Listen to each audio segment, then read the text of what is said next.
Supreme court में आज साबिक डिप्टी स्पीकर कासिम सूरी की इंतखाबी उज़्रदारी की समाअत हुई है और सुप्रीम कोर्ट की जानिब से ये इंदिया दिया गया है कि कासिम सूरी के ख़िलाफ़ आर्टिकल 6 के तहत संगीन गद्दारी की जो कार्रवाई है वो क्यों ना की जाए। आज जब केस की समाअत का आगाज़ हुआ तो चीफ जस्टिस पाकिस्तान की सरबराही में 3 रुकनी बेंच ने समाअत की, जिसमें चीफ जस्टिस काजी फैज़ ईसा के अलावा जस्टिस मोहम्मद अली मज़हर और जस्टिस मुसर्रत हिलाली शामिल थे, जिन्होंने कासिम सूरी की हल्का NA 265 में इलेक्शन ट्रिब्यूनल के फ़ैसले के ख़िलाफ़ अपील पर समाअत की है। और केस की समाअत का आगाज़ हुआ तो जो वकील थे कासिम सूरी के नईम बुखारी, उनकी जानिब से अदालत में ये बताया गया कि ये केस जो है ये अब गैर मुअस्सर हो चुका है, क्योंकि असम्बली की मुद्दत भी पूरी हो चुकी है और कासिम सूरी ने 2022 में इस्तीफ़ा भी दे दिया था, जिस पर चीफ जस्टिस पाकिस्तान काजी फैज़ ईसा ने अहम सवालात जो हैं वो वकील नईम बुखारी से पूछे। और चीफ जस्टिस पाकिस्तान का ये कहना था कि एक बंदा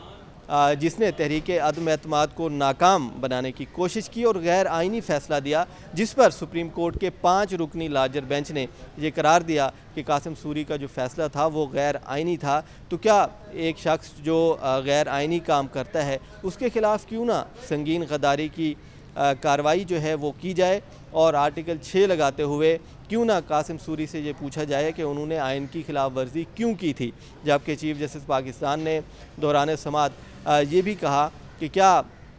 ऐसा मुमकिन है कि एक शख्स अपने ओहदे का इस्तेमाल करे, अपने ओहदे के मज़े ले और सुप्रीम कोर्ट के स्टे पर वो अपनी ओहदे की मुद्दत जो है वो निकाल जाए और आखिर में आके सुप्रीम कोर्ट को ये बताया जाए कि चूँकि असम्बली की मुद्दत ख़त्म हो चुकी है इसलिए केस ख़त्म किया जाए, गैर मुअस्सर हो चुका है। चीफ जस्टिस पाकिस्तान ने खासी नाराज़गी और बरहमी का इजहार किया कि इस तरह हम नहीं चलने देंगे। चीफ जस्टिस पाकिस्तान ने कासिम सूरी के वकील नईम बुखारी से मुखातिब होकर कहा कि हल्का NA 265 में जब इलेक्शन ट्रिब्यूनल ने दोबारा इंतखाबात का हुक्म दिया था तो उसके ख़िलाफ़ कासिम सूरी जो हैं वो सुप्रीम कोर्ट में आए थे। तो सुप्रीम कोर्ट में कितनी समातें हुई थीं और सुप्रीम कोर्ट में कार्रवाई क्यों नहीं चलाई गई, सिर्फ एक हुक्म इम्तना देने के बाद कार्रवाई को क्यों रोक दिया गया, जिस पर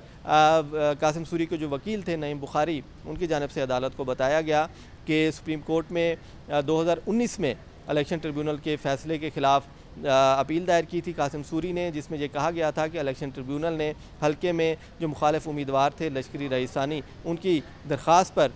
दोबारा इंतखाबात का जो हुक्म दिया था उसके ख़िलाफ़ कासिम सूरी ने सुप्रीम कोर्ट से रजू किया था। और 2019 में साबिक चीफ जस्टिस उमर अता बंदयाल की सरबराही में बेंच ने स्टे आर्डर दिया था, जिसके बाद 2 समातें जो हैं और भी हुई थी और आखिरी जो समात थी वो 2020 में हुई थी, जिस पर चीफ जस्टिस पाकिस्तान जो है उन्होंने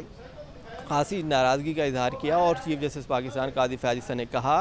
कि 2020 में आखिरी समात क्यों की गई और एक बंदे को स्टे पर रहते हुए वो अपनी पावर जो है उसके मज़े लेता रहा। तो ये कौन सा ऐसा कानून है जो इसकी इजाज़त देता है कि एक बंदा गैर आइनी काम करे और अपने डिप्टी स्पीकर के ओहदे के मज़े भी ले और आखिर में आके वो सुप्रीम कोर्ट से स्टे आर्डर ले ले और ये कहे कि केस गैर मुअस्सर हो चुका है, अब कार्रवाई नहीं होनी चाहिए। तो हम ऐसा नहीं होने देंगे। चीफ जस्टिस पाकिस्तान ने वाज़ेह किया कि अब एहतसाब जो है वो सुप्रीम कोर्ट लेगी और कासिम सूरी को जवाब देना पड़ेगा। सुप्रीम कोर्ट की जानिब से कासिम सूरी को ज़ाती हैसियत में तलब किया गया है और सुप्रीम कोर्ट ने यह कहा है कि 1 माह के बाद दोबारा कासिम सूरी की हल्का NA 265 में इलेक्शन ट्रिब्यूनल के फ़ैसले के ख़िलाफ़ जो अपील थी उस पर समाअत होगी और तहरीरी तौर पर कासिम सूरी से जवाब भी तलब किया है कि तहरीक अदम एतमाद के दौरान उन्हें जो इक़दाम किए और सुप्रीम कोर्ट में जो केस दायर हुआ था और वो फिर मुकर्रर नहीं हुआ तो उसकी वजूहात क्या थीं। जबकि जो रजिस्ट्रार हैं सुप्रीम कोर्ट की उनको भी सुप्रीम कोर्ट ने आइंदा समाअत पर तलब किया है और तमाम रिकॉर्ड जो है केस का वो तलब किया गया है। चीफ जस्टिस पाकिस्तान का कहना था कि हम अपनी अंदरूनी सुप्रीम कोर्ट की भी इंक्वायरी करवाएंगे। जबकि चीफ जस्टिस पाकिस्तान काजी फैज़ ईसा ने कासिम सूरी के जो वकील थे नईम बुखारी, उनसे मुखातिब होकर ये कहा कि आप सीनियर वकील हैं और हमारा जो सिस्टम है वो तबाह कर दिया गया है। चीफ जस्टिस पाकिस्तान ने कहा कि इसकी वजह यह है कि मैं और आप यानी नईम बुखारी जो सीनियर वकील हैं वो इसके ख़िलाफ़ बोलते नहीं हैं, सिस्टम के ख़िलाफ़ नहीं बोलते। जबकि चीफ जस्टिस पाकिस्तान ने यह भी तस्लीम किया कि सुप्रीम कोर्ट के अंदर भी माजी में जो है वो ज़ाती मफाद के लिए और ज़ाती फ़ायदा उठाने के लिए हेर फेर की गई है, साज़बाज़ की जाती रही है। अपनी मर्ज़ी के मुकदमात जो हैं वो मुकर्रर करवाए जाते रहे हैं। चीफ जस्टिस पाकिस्तान ने कहा कि मर्ज़ी के मुकदमात मुकर्रर करवाने और हेर फेर करने से मुतल्लिक हमें पता है कि कुछ लंबे हाथ जो हैं वो सुप्रीम कोर्ट में घुसे हुए थे। तो सुप्रीम कोर्ट ने अब कासिम सूरी को आइंदा समात पर तलब कर लिया और अब देखना ये है कि क्या सुप्रीम कोर्ट जो है वो कासिम सूरी के ख़िलाफ़ संगीन गद्दारी की कार्रवाई चलाती है या नहीं, क्योंकि कासिम सूरी का तहरीरी जवाब जब आएगा तो उसके बाद सुप्रीम कोर्ट जो है 1 माह बाद दोबारा इस केस की समाअत करेगी, जिसके बाद हम नाजरीन को इस केस के हवाले से 1 माह बाद दोबारा इंशाअल्लाह जब समाअत होगी तो उस बारे में भी आगाह करेंगे।